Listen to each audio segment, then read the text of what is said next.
Hi everyone. So today I'm going to show you a few different cloth pad accessories. Don't be overwhelmed by the number of them that I have. I'll explain what they are in a minute. Um, Basically what I wanted to do was have a video where I can explain to beginners all the different types of things that you might come across in buy-sell trade groups and whatnot, and kind of explain what they are and if you really need them. I have a lot of things because I like cloth pads. I consider cloth pads and rumps related things to be a hobby, and I also sew myself, so I've made a lot of these things myself. So there wasn't any kind of excessive expense that I went into to get them. But really, you don't need all of this, and I'm going to walk you through what everything does and if you need it and what you could probably use as an alternative. Okay, the first thing I'm going to show you is a drying strap. These have become pretty common. The idea is that you can unsnap the ribbon. Mine is used frequently, so excuse the grime on it. Hang this over a shower curtain, rod, or a closet rod. Snap your pads to the lower snap here, and then you can use it to hang your pads to dry if you have a small space. These are really handy. I personally would not buy them just because it's easy for me to make it myself. I have lots of ribbon and I have a snap press and snap because I sew my own pads. But I think they make a good freebie if you're buying from a seller. If you're already buying from a seller, to spend an extra $1 or $2 to get a couple to have, but not strictly necessary. As an alternative, you probably already have one of these in your closet. It's just basically a skirt or trouser hanger, I think they're called, and they have these clips attached to them, and you can hang this on your shower rod and clip the top pad to this, and then the pads will hang down. Alternatively, you could just clip your pads together and then throw the whole kind of pad string over your shower rod. One thing that I would buy from a maker is this. So this is actually a converter. So I don't know if you can tell on camera, but this red snap is a size 20 snap, and the white snap is a size 16 snap. So the idea here is that if you use a drying strap to hang your pads, or you snap your pads together to dry them, this allows you to snap size 20 snaps and size 16 snap pads together. This is handy because I personally have only bought one size of snaps. So if you don't have both size snaps at home, some makers may have both snaps on hand, and getting a converter is worth the trouble if you like to hang your pads to dry using a drying strap. The next thing I have here, so this is actually a makeup wipe from Dana and Doris on Etsy, but I used it as a cuff spot. Cuff spots are basically just a little kind of piece of fabric that gives you a clean place to put your cup on if you need to change it. Basically anytime you need to empty your cup. So you put the cuff spot down and you have a clean surface to put your cup on. And then these can double as wipes if you need to wipe your cup out or anything like that. These are, these I think are worth the expense. They come in handy. Again, this is a makeup wipe as well, so for me this has multiple uses. I just keep a couple in my bag when I need a cuff spot, and I keep a couple as makeup wipes depending on what I need at the time. They're fairly easy to make as well if you wanted to make some at home. Any piece of scrap fleece, and you can just add a piece of cotton to the top of it, will turn it into a cuff spot. Another thing that I don't know if people have seen much of, this is from Rita Critter Fluff. I'm not sure if she's selling anymore, but what this is an absorbency booster. So this one in particular is 6 layers of flannel serged together, and it's maybe, I never measured it, I'm gonna guess it's about 6 inches long. The idea with this is that you place it on top of a pad while you wear the pad, and it gives you some extra absorbency in the middle, or basically wherever you want to place the absorbency booster. So this is actually a great thing to have if you want to kind of utilize the stash you already have. One of the most expensive components of pads is, I think, the fleece backer, especially if the makers use windproof fleece. So this kind of gives you a less expensive option to kind of upgrade your stash and get more out of it without spending too much money on a whole new pad. Personally, when I wear these, I kind of place them like an interlabial pad. So I would bend it a little bit like this, position it between my labia, and then rest it on the pad if I want it to go. Please excuse my horrible nails. I haven't had a chance to redo them. So yes, absorbency booster from Rita Critter Fluff. I'm not sure if any other makers sell this, but I don't imagine it's hard to do. Okay, so the rest of these are kind of wet bag type things. So the first two I'm going to show you are pad wrappers. So basically the idea with a pad wrapper is that it allows you to carry one pad at a time, similar to how a disposable pad is wrapped. These two are sewn a little bit different. It's just kind of a little bit of kind of, I guess, an envelope pillowcase, if you've ever seen that.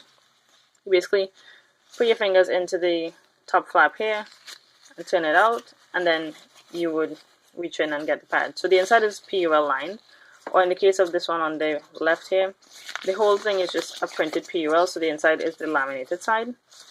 This one here is white PUL with cotton on the outside, and they can be serged like you see here, or just sewn up. This one I made myself, so it's not a great sewing. Just kind of sewn up with a regular straight stitch on the inside, and because the PUL doesn't fray, I didn't do any kind of extra treatment on the edge here. Anyway, so basically these allow you to carry one pad at a time, to and from the restroom. These are a good alternative to having to carry a whole wet bag around. So personally, what I would do when I carried or needed to carry, say, a whole days with the pads out, I would pick a wet bag, usually maybe a bigger single pocket wet bag, and I would say maybe take 8 of these, 8 pad wrappers.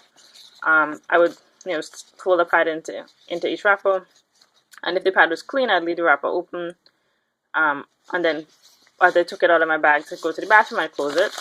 So then walk to the bathroom, and then when I came back, it was closed, and so I would know which ones are clean, which ones are dirty at a glance.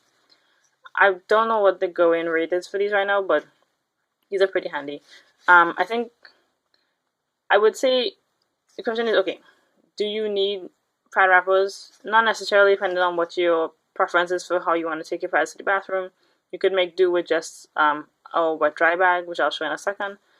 But I think pad wrappers are a good alternative, and probably a little bit more versatile in that, if you have a few pad wrappers, you don't necessarily need to buy a wet bag, and then pad wrappers can double as like just smaller on-the-go bags, right? So you can just take a couple in a smaller handbag, or if you need 10 pads, you can take 10 pads.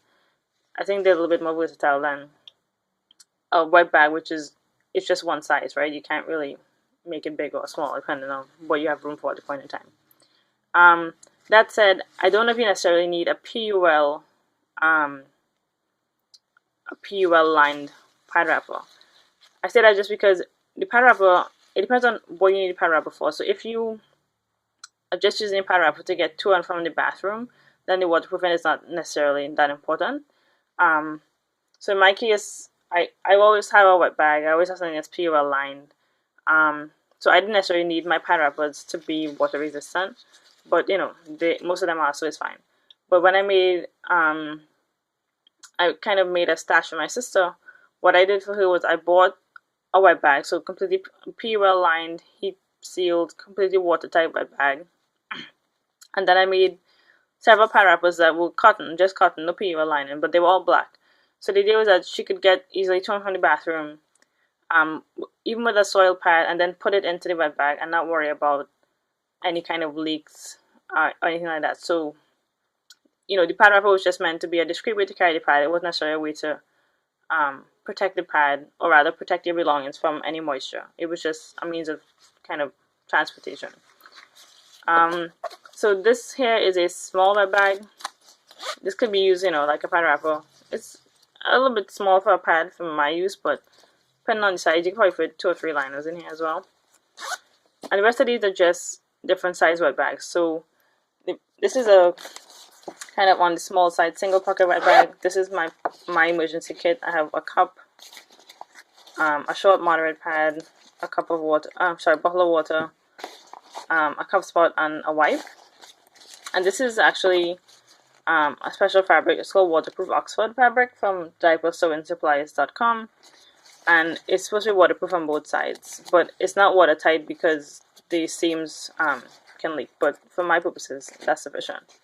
Because the thing is with wet bags is that generally your pads should never be so saturated that they would actually drip. So what you really need is something that you can wipe clean, not necessarily something that is watertight, unless you plan to, I don't know, use that as an emergency bucket to soak your pads in, which is not, implausible. But for the most part, most people don't need a watertight bag. They need something that they can wipe clean. There's a couple times that I need a watertight bag, and I'll explain later on what those are. So the rest of these are these are smaller, kind of on-the-go size bags. This might be maybe 8 by 7. This is probably 6 by 6. And usually when you have a double pocket bag, one of the pockets is a dry pocket, so this is cotton lined, and the other pocket is PUL lined, so it's where you put your soil pads. Again, do you need this? I would say not necessarily.